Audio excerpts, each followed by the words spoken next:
भनौँ दाइले अब यस्तो छ्याप्दै छैन गाउँतिर सेम यस्तै हुन्छ क्या सेम यस्तै अनि यसरी ढोग्नु पर्ने हुन्छ। हेलो साथीहरू, फेरि पनि स्वागत छ तपाईँहरूलाई मेरो दोस्रो भिडियोमा। आज चाहिँ नयाँ वर्षको दोस्रो दिन मतलब कि वैशाखको 2 गते। आजको दिन मेनली के हुन्छ भनेपछि हाम्रो गाउँतिर मधेसतिर ठुला बडा मान्छेहरूले सानो मान्छेहरूलाई पानी लिने अनि टाउकोमा यसरी छ्यापछ्याप पारिदिने। यो किन गरिन्छ भनेपछि सानो मान्छेहरूलाई ठुलो मान्छेको आशीर्वाद लागोस् र सधैँ अगाडि बढिरहोस्, राम्रो गरिरहोस् भन्ने एउटा धारणा छ। त्यो हिसाबले यस्तो गरिन्छ होइन।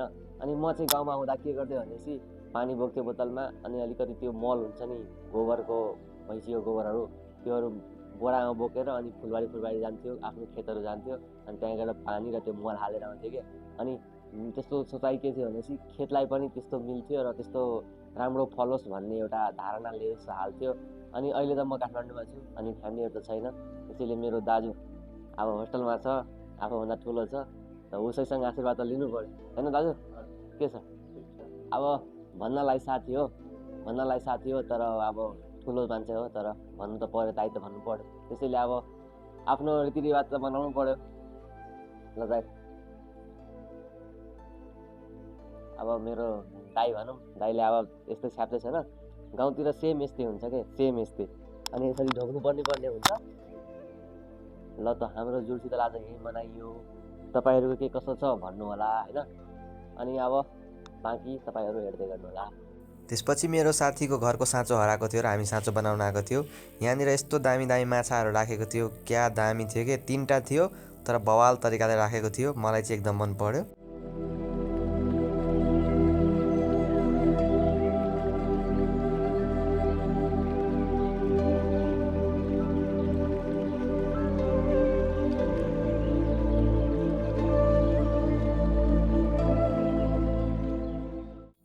त्यसै गरी मेरो कपाल पनि ठुलो भइसकेको थियो अनि म पुगेँ सेलुन, किनभने मलाई कपाल कटाउनु थियो। पहिला हेरेँ ऐनामा कस्तो देखिरहेछ, त्यसपछि म कपाल कटाउनेछु। सो यो फर्स्ट लुक चाहिँ मेरो कपाल नकाटिकन चारैपट्टिको लुक हेर्नु तपाईँहरू। त्यसपछि दाजुले एकदम मेहनतको साथ मेरो कपाल काट्दै गर्नुभयो, त्यसको लागि धन्यवाद।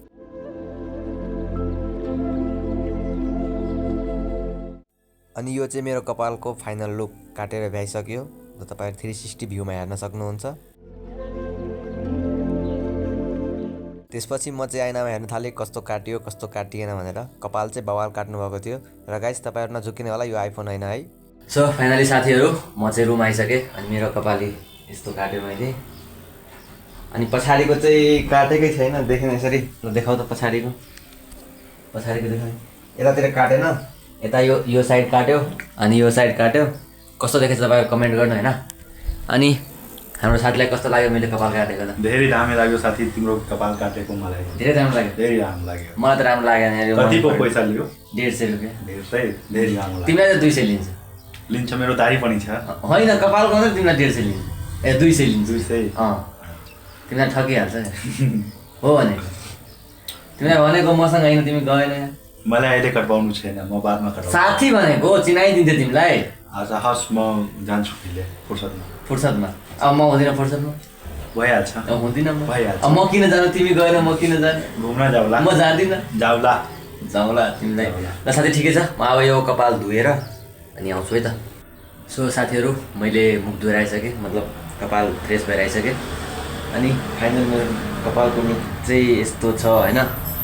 अनि आजको भिडियो म यहीँ सघाउन चाहन्छु। तपाईँहरूलाई मन परेछ भने लाइक र कमेन्ट गर्नु होला। अनि यस्तो भिडियोहरू हेर्न चाहनुहुन्छ भने मलाई सब्सक्राइब गर्नु होला। ल अब हामी भेट्छौँ त अर्को भिडियोमा है त गाइस। Thank you all.